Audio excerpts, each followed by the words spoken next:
on a tout sauf démérité sur ces deux matchs du Cameroun.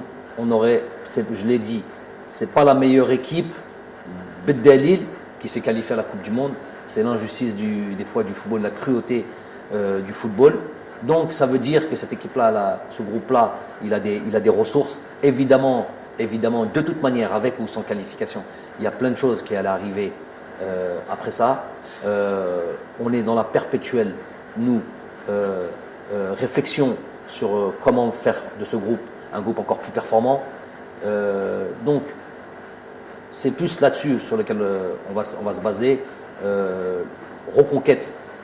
La reconquête de notre niveau, avec les difficultés qui vont arriver et qui vont arriver très vite. Hein.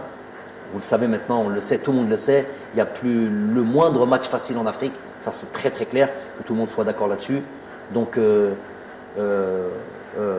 recréer une dynamique, renvoyer, voilà, et que tout le monde, qu'il y ait une synergie. Et ça par contre, dans cette stratégie, il est inclus aussi via la communication, via l'échange avec nos dirigeants.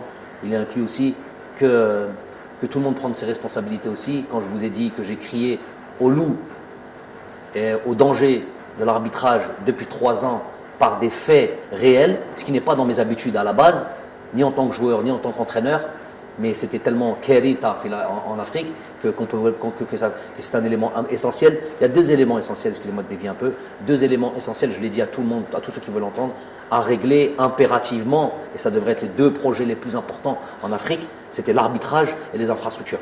Donc c'est là où tous les dirigeants auraient dû mettre